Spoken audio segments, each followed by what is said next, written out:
ਸਤਿ ਸ੍ਰੀ ਅਕਾਲ ਤੇ ਸਭ ਨੂੰ ਪ੍ਰੇਮ ਭਰਾ ਨਮਸਕਾਰ। ਮੈਂ Neetu Manchanda PSSM blessing audio team ਦੇ ਵੱਲੋਂ ਅੱਜ ਮੈਂ ਇਸ ਆਡੀਓ ਵਿੱਚ ਤੁਹਾਡੇ ਸਭ ਦੇ ਨਾਲ ਸਾਡੇ ਪਿਆਰੇ ਪਿਤਾਮਹ ਬ੍ਰਹਮਰਿਸ਼ੀ ਪਤਰੀ ਜੀ ਦੁਆਰਾ ਲਿਖੀ ਕਿਤਾਬ ਕਰਮ ਸਿਧਾਂਤ ਤੋਂ ਕਰਮ ਯੋਗ ਦੇ ਬਾਰੇ ਵਿੱਚ ਅੱਗੇ ਦੀ ਜਾਣਕਾਰੀ ਸ਼ੇਅਰ ਕਰਾਂਗੀ।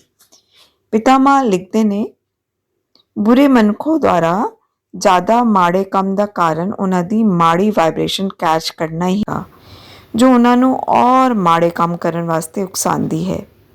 ਇਹੋ ਨਿਯਮ ਅੱਛੇ ਕੰਮ ਕਰਨ ਵਾਲਿਆਂ ਦੇ ਵਿੱਚ ਵੀ ਲਾਗੂ ਹੁੰਦਾ ਹੈ। ਪੋਜ਼ਿਟਿਵ ਵਾਈਬ੍ਰੇਸ਼ਨਸ ਉਹਦਾ ਮਨ ਕੈਚ ਕਰ ਲੈਂਦੀਆਂ ਹਨ, ਉਹਦੇ ਅੱਛੇ ਕੰਮ ਔਰ ਵੱਧ ਜਾਣਗੇ।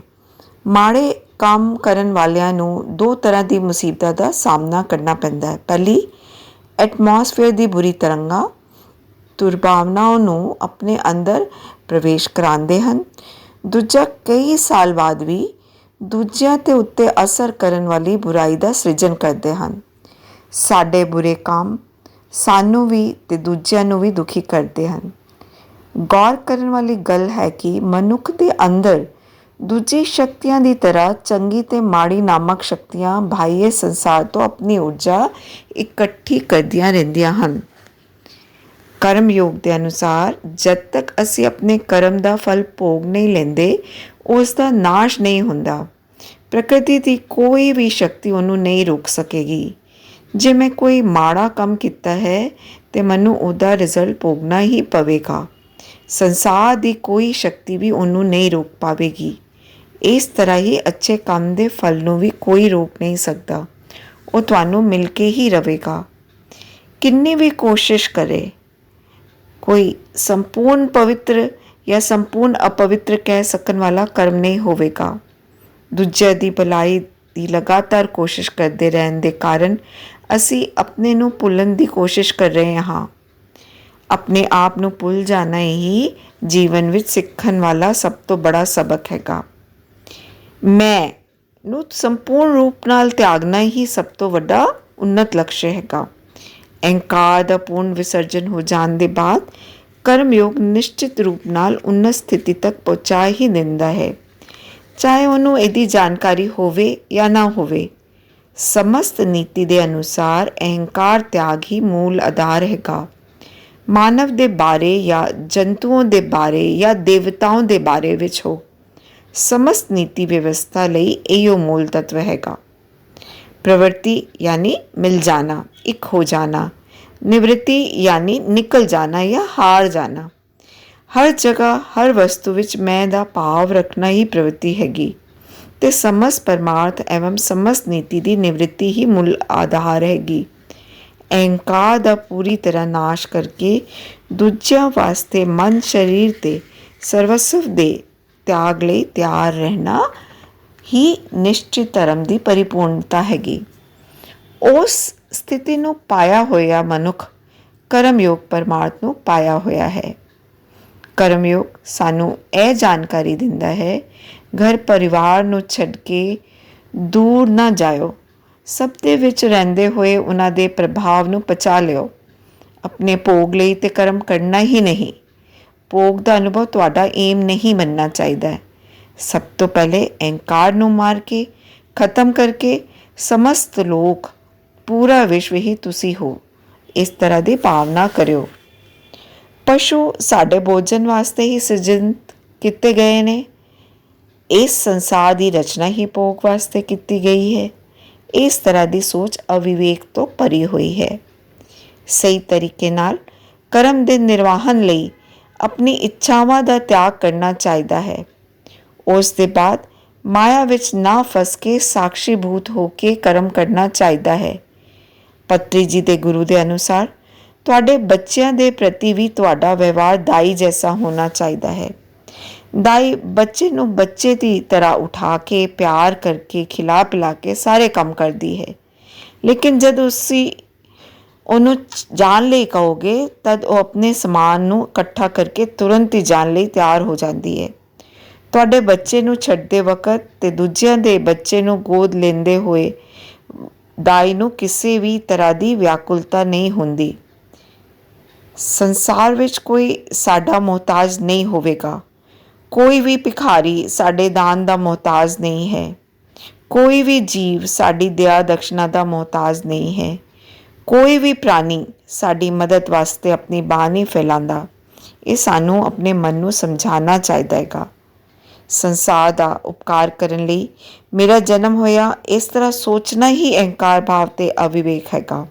ਸਾਡੇ ਅਥਵਾ ਕਿਸੇ ਔਰ ਦੇ ਉੱਤੇ ਸੰਸਾਰ ਨਹੀਂ ਟਿਕਿਆ ਹੋਇਆ। ਜਦ ਅਸੀਂ ਇਸ ਗੱਲ ਨੂੰ ਆਪਣੇ ਦਿਲ ਵਾ ਦਿਮਾਗ ਵਿੱਚ ਅੱਛੀ ਤਰ੍ਹਾਂ ਬਿਠਾ ਲਵਾਂਗੇ ਤਦ ਇਹ ਸਾਡੇ ਦੁਆਰਾ ਤੀਵਰ ਕਰਮ ਦੇ ਦੁਆਰਾ ਕਿਸੇ ਵੀ ਤਰ੍ਹਾਂ ਦਾ ਵਿਅਰਥ ਪ੍ਰਤੀਕਿਰਿਆ ਨਹੀਂ ਬਣੇਗੀ। ਸੰਸਾਰ ਵਿੱਚ ਕੁਝ ਵੀ ਉਹਦੀ ਮਰਜ਼ੀ ਦੇ ਬਿਨਾਂ ਉਹਦੇ ਮਨ ਨੂੰ ਖਿੱਚ ਸਕਦਾ, ਆਕਰਸ਼ਿਤ ਨਹੀਂ ਕਰ ਸਕਦਾ ਹੈ। ਮਨ ਦਾ ਸੰਯਮ ਪਾਏ ਹੋਏ ਵਿਅਕਤੀ ਨੂੰ ਐਕਸਟਰਨਲ ਸਿਚੁਏਸ਼ਨਸ ਪਰਿਸਥਿਤੀਆਂ ਅਸਰ ਨਹੀਂ ਕਰ ਸਕਦੀ। ਹੁਣ ਉਹਦੇ ਸਾਹਮਣੇ ਕੋਈ ਬੰਧਨ ਨਹੀਂ ਹੈਗਾ, ਉਹ ਤੇ ਸੁਤੰਤਰ ਮਨਸਵੀ ਹੈ। ਇਸ ਤਰ੍ਹਾਂ ਦੇ ਵਿਅਕਤੀ ਹੀ ਸੰਸਾਰ ਵਿੱਚ ਅੱਛੀ ਤਰ੍ਹਾਂ ਜੀਵਨ ਜੀਣ ਵਿੱਚ ਸਮਰਥ ਹਨ। ਭ੍ਰਾਂਤੀ ਦੂਰ ਹੁੰਦੇ ਹੀ ਦੁੱਖਮय ਲੱਗਣ ਵਾਲਾ ਇਹ ਸੰਸਾਰ ਆਨੰਦ ਰੂਪੀ ਸਵਰਗ ਬਣ ਜਾਵੇਗਾ। ਉਸ ਵਿੱਚ ਸਥਿਤ ਵਾਤਾਵਰਨ ਪਵਿੱਤਰ ਹੋ ਜਾਵੇਗਾ। ਹਰ ਮਨੁੱਖ ਵਿੱਚ ਅੱਛਾਈ ਦਿਖੇਗੀ। ਕਰਮਯੋਗ ਦਾ ਉਦੇਸ਼ एवं प्रयोजन ਇਹੋ ਹੀ ਹੈ। ਅਨੁਭਵ ਵਿੱਚ ਉਹਦੀ ਪਰਿਪੂਰਤੀ ਇਸ ਤਰ੍ਹਾਂ ਦੀ ਹੀ ਹੁੰਦੀ ਹੈ। ਕਿਸੇ ਵੀ ਯੋਗ ਨੂੰ ਆਪਣੀ ਕੋਸ਼ਿਸ਼ ਦੇ ਨਾਲ ਸਾਧਨਾ ਹੈਗਾ। ਇਹਦਾ ਰਹੱਸ ਤੇ ਇੰਪੋਰਟੈਂਸ ਸਾਧਨਾ ਵਿੱਚ ਹੀ ਹੈ। ਪਹਿਲੇ ਧਿਆਨ ਨਾਲ ਸੁਣਨਾ ਚਾਹੀਦਾ ਹੈ, ਉਸ ਦੇ ਬਾਅਦ ਮਨਨ, ਫਿਰ ਅਭਿਆਸ ਕਰਨਾ ਚਾਹੀਦਾ ਹੈ। ਹਰ ਵਿਸ਼ੇ ਨੂੰ ਤੁਰੰਤ ਸਮਝਣਾ ਕਠਿਨ ਹੈ। ਸਭ ਦਾ ਵਿਵਰਨ ਤੁਹਾਡੇ ਅੰਦਰ ਹੀ ਹੈ। ਅਸਲ ਵਿੱਚ ਦੂਜਿਆਂ ਤੋਂ ਸਿੱਖਣ ਜਿਹਾ ਕੁਝ ਨਹੀਂ ਹੁੰਦਾ। ਸਾਨੂੰ ਆਪਣੇ ਆਪ ਤੋਂ ਹੀ ਸਿੱਖਣਾ ਚਾਹੀਦਾ ਹੈ।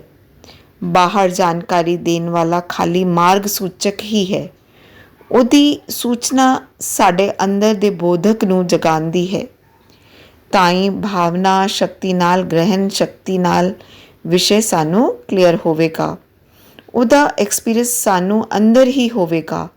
ਸਭ ਤੋਂ ਪਹਿਲੇ ਅਨੁਭੂਤੀ, ਫਿਰ ਉਸ ਦੇ ਬਾਅਦ ਸਾਡਾ ਪੂਰਾ ਸਰੀਰ ਕਰਮਯੋਗ ਦੇ ਸਾਧਨ ਦੇ ਰੂਪ ਵਿੱਚ ਬਦਲਣ ਤੱਕ, ਅਹੰਕਾਰ ਮਿਟਣ ਤੱਕ ਤੇ ਅਖੰਡ ਨਿਸਵਾਰਥਤਾ ਦੀ ਪ੍ਰਾਪਤੀ ਹੋਣ ਤੱਕ ਉਹ ਕਿਰਿਆ ਸ਼ਕਤੀ ਸਾਡੀ ਹਰ ਨਾੜੀ, ਹਰ ਨਸ ਵਿੱਚ ਤੇ ਹਰ ਸਨਾਯੂ ਵਿੱਚ ਪ੍ਰਵੇਸ਼ ਕਰ ਜਾਵੇਗੀ। फल देने वाला कोई भी व्यापार या क्रिया कर्म ही कहलावेगा। कर्म सिद्धांत यानी कार्य ते कारण दा होना, कॉज एंड इफेक्ट।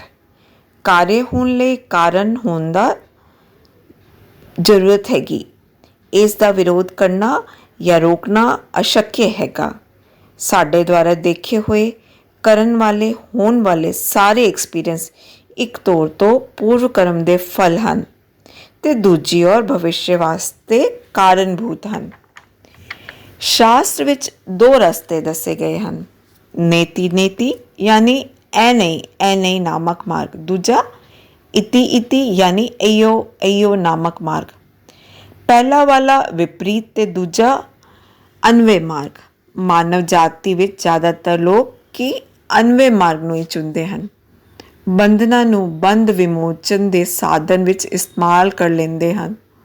ਇਹ ਵੀ ਇੱਕ ਤਰ੍ਹਾਂ ਦਾ ਤਿਆਗ ਹੀ ਹੈ।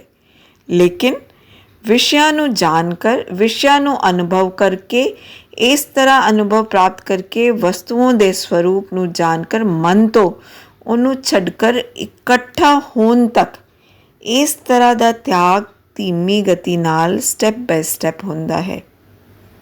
ਪਹਿਲਾ ਰਸਤਾ ਵਿਵੇਕ ਨਾਲ ਸੰਗ ਸਾਹਿਤਯ ਦੀ ਆਦਤ ਡਾਲ ਲੈਣੀ ਚਾਹੀਦੀ ਹੈ। ਦੂਜਾ ਮਾਰਗ ਕਰਮ ਦੇ ਦੁਆਰਾ, ਅਨੁਭਵ ਦੇ ਦੁਆਰਾ ਸੰਗ ਸਾਹਿਤਯ ਨੂੰ ਪ੍ਰਾਪਤ ਕਰਨਾ ਚਾਹੀਦਾ ਹੈ। कर्म योग का मतलब की है? कर्म योग का मतलब कर्म रहस्य तो जुड़ा ज्ञान। समस्त संसार कर्म करता ही रहता है। क्यों?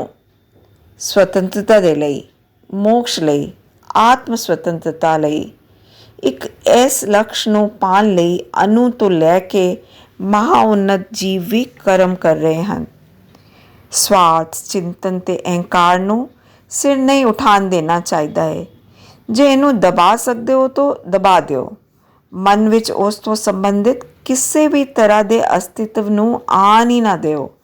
ਉਸ ਦੇ ਬਾਅਦ ਤੁਸੀਂ ਘਰ ਸੰਸਾਰ ਵਿੱਚ ਪ੍ਰਵੇਸ਼ ਕਰਕੇ ਆਪਣੇ ਸਮਰਥ ਦੇ ਅਨੁਸਾਰ ਕਰਮ ਦਾ ਨਿਰਵਾਹਨ ਕਰ ਸਕਦੇ ਹੋ। ਸਰੀਰ ਵਾਸਤੇ ਕਰਨ ਵਾਲੇ ਕਾਜ ਵਿਰਾਗੇ ਨਹੀਂ ਹਨ। ਵਿਰਾਗੇ ਮਨ ਵਿੱਚ ਆਈ ਹੋਈ ਸੋਚ ਹੀ ਹੈਗਾ। ਮੈਂ ਤੇ ਮੇਰਾ ਮਨ ਦਾ ਜਾਲ ਹੈਗਾ। ਸਭ ਤੋਂ ਪਹਿਲੇ ਸਾਨੂੰ ਵਿਰਾਗੇ ਪਾਉਣਾ ਚਾਹੀਦਾ ਹੈ। ਉਸ ਦੇ ਬਾਅਦ ਬਿਨਾਂ ਰੁਕੇ ਹੋਏ ਕਰਮ ਦੇ ਆਚਰਣ ਵਿੱਚ ਦਕਸ਼ ਬਣਨਾ ਚਾਹੀਦਾ ਹੈ। ਅਸੀਂ ਜੋ ਵੀ ਕਰਮ ਕਰਾਂਗੇ ਉਸ ਨੂੰ ਦੂਜਿਆਂ ਦੀ ਪ੍ਰਸ਼ੰਸਾ ਪਾਉਣ ਲਈ ਜਾਂ ਆਪਣੇ ਲਾਭ ਦੀ ਚਾਹ ਨਾਲ ਨਹੀਂ ਕਰਨਾ ਚਾਹੀਦਾ ਹੈ। ਸਭ ਕੁਝ ਉਸ ਰੱਬ ਦਾ ਹੀ ਹੈ। ਕਰਮ ਫਲ ਵੀ ਈਸ਼ਵਰ ਨੂੰ ਹੀ ਸੌਂਪ ਦੇਣਾ ਚਾਹੀਦਾ ਹੈ। ਅਸੀਂ ਜਗਨਨਾਥ ਦੇ ਸੇਵਕ ਹਾਂ। ਉਹਨਾਂ ਦੇ ਆਦੇਸ਼ ਦਾ ਨਿਭਾ ਕਰ ਰਹੇ ਹਾਂ। ਕਰਮ ਕਰਦੇ ਹੋਏ ਰੱਬ ਹੀ ਸਾਨੂੰ ਪ੍ਰੇਰਿਤ ਕਰ ਰਹੇ ਹਨ। ਇਸ ਤਰ੍ਹਾਂ ਦੀ ਭਾਵਨਾ ਰੱਖਦੇ ਹੋਏ ਕਰਮ ਫਲ ਦੇ ਪ੍ਰਤੀ ਅਨਾਸਕਤ ਹੋ ਜਾਣਾ ਚਾਹੀਦਾ ਹੈ।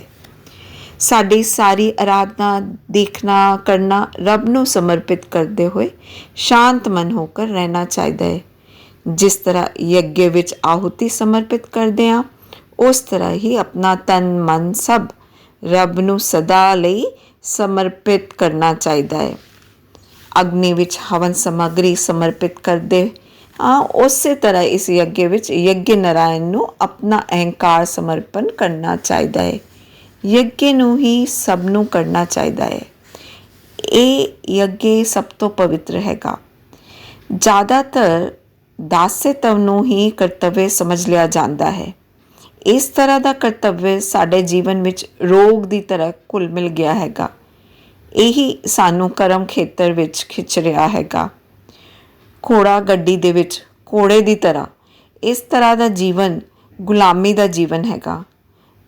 ਰਕਤ ਮਾਸ ਤੋਂ ਬਣੇ ਸਰੀਰ ਵਿੱਚ ਸਥਿਤ ਅਧਿਕ ਅਟੈਚਮੈਂਟ, ਅਧਿਕ ਮੋਹ ਨੂੰ ਕਰਤੱਵ ਦਾ ਨਾਮ ਦੇਣਾ ਬਹੁਤ ਹੀ ਆਸਾਨ ਹੈ। ਲੋਕ ਸੰਸਾਰਿਕ ਜੀਵਨ ਵਿੱਚ ਰਹਿੰਦੇ ਹੋਏ ਧਨ ਦੇ ਵਾਸਤੇ ਜਾਂ ਕਿਸੇ ਔਰ ਲਈ ਸੰਘਰਸ਼ ਕਰਦੇ ਰਹਿੰਦੇ ਹਨ, ਝਗੜਦੇ ਰਹਿੰਦੇ ਹਨ। ਜੇ ਪੁੱਛਿਆ ਜਾਏ ਇੰਨੀ ਗੜਬੜ, ਇੰਨਾ ਸ਼ੋਰ, ਇੰਨਾ ਹੱਲਾ ਕਿਉਂ? ਉੱਤਰ ਮਿਲਦਾ ਹੈ, ਇਹ ਤੇ ਸਾਡਾ ਕਰਤੱਵ ਹੈਗਾ। ਆਪਣੇ ਲਾਭ ਵਾਸਤੇ ਉਹਨਾਂ ਦਾ ਮੋਹ ਹੀ ਹੈ। ਫਿਰ ਵੀ ਇਸ ਨੂੰ ਫੁੱਲਾਂ ਦੀ ਤਰ੍ਹਾਂ ਰੱਖਦੇ ਹਨ। ਲੇਕਿਨ ਕਰਮਯੋਗੀ ਬਣਨ ਦੀ ਚਾਹ ਰੱਖਣ ਵਾਲਿਆਂ ਨੂੰ ਇਸ ਕਰਤੱਵ ਵਿਰਧੀ ਨੂੰ ਅਸਵੀਕਾਰ ਕਰ ਦੇਣਾ ਚਾਹੀਦਾ ਹੈ। ਆਪਣੇ ਵੈਲ ਵਿਸ਼ਰਸ ਨੂੰ ਜਾਂ ਦੂਜਿਆਂ ਨੂੰ ਜੋ ਵੀ ਦੇਣਾ ਚਾਹੁੰਦੇ ਹੋ ਦਵੋ, ਲੇਕਿਨ ਕਰਤੱਵ ਸਮਝ ਕੇ ਨਹੀਂ। ਸੰਸਾਰ ਨੂੰ ਮੈਂ ਇਹ ਸਭ ਦਿੱਤਾ, ਇਸ ਤਰ੍ਹਾਂ ਦਾ ਵਿਚਾਰ ਵੀ ਨਾ ਮਨ ਵਿੱਚ ਲਿਆਇਓ। ਕਰਮ ਆਚਰਨ ਵਿੱਚ ਬੰਦੀ ਨਹੀਂ ਬਣਨਾ ਚਾਹੀਦਾ ਹੈ। ਮੁਕਤ ਹੋ ਕੇ ਜਿਹੜਾ ਵੀ ਕਰਨ ਜੋਗਾ ਕੰਮ ਹੈ ਉਹਨੂੰ ਕਰੋ। ਸਵਾਰਥ ਦੇ ਬਿਨਾਂ ਕਰਮ ਆਚਰਨ ਦੁਆਰਾ ਮੋਕਸ਼ ਨੂੰ ਪ੍ਰਾਪਤ ਕਰਨ ਲਈ ਬਣੀ ਹੋਈ ਨੈਤਿਕ ਵਿਵਸਥਾ ਹੀ ਕਰਮਯੋਗ ਹੈ। ਕਰਮਯੋਗੀ ਹੋਣ ਲਈ ਵਿਅਕਤੀ ਨੂੰ ਕਿਸੇ ਵੀ ਸਿਧਾਂਤ 'ਤੇ ਵਿਸ਼ਵਾਸ ਕਰਨ ਦੀ ਆਵਸ਼ਕਤਾ ਨਹੀਂ ਹੈ। ਰੱਬ ਦੇ ਅਸਤਿਤਵ ਦੇ ਉੱਤੇ ਵੀ ਵਿਸ਼ਵਾਸ ਦੀ ਆਵਸ਼ਕਤਾ ਨਹੀਂ ਹੈ। ਆਤਮਾ ਇਸ ਤਰ੍ਹਾਂ ਦੀ ਹੈ ਜਾਂ ਦੂਜਿਆਂ ਦਾ ਗੁਣ, ਦੂਜੇ ਇਸ ਤਰ੍ਹਾਂ ਦੇ ਹੈ, ਉਸ ਤਰ੍ਹਾਂ ਦੇ ਹੈ, ਦੂਜਿਆਂ ਦਾ ਤੱਤਵ ਦੂਸਰੀ ਤਰੀਕੇ ਦਾ ਹੈ, ਇਸ ਤਰ੍ਹਾਂ ਦੇ ਵਿਚਾਰ ਦੀ ਵੀ ਆਵਸ਼ਕਤਾ ਨਹੀਂ ਹੈਗੀ। ਸਵਾਰਥ ਰਹਿਤ ਦੀ ਸਾਧਨਾ ਹੀ ਉਸ ਦੇ ਮੁੱਖ ਉਦੇਸ਼ ਹਨ। ਜੀਵਨ ਵਿੱਚ ਹਰ ਛਣ ਅਨੁਭੂਤੀ ਬਣ ਕੇ ਰਹਿਣਾ, ਸ਼ਬਦ ਬੋਲਣ ਦੇ ਗਿਆਨ ਦੇ ਅਨੁਭਵ ਨੂੰ ਹਮੇਸ਼ਾ ਯਾਦ ਰੱਖਣਾ ਚਾਹੀਦਾ ਹੈ।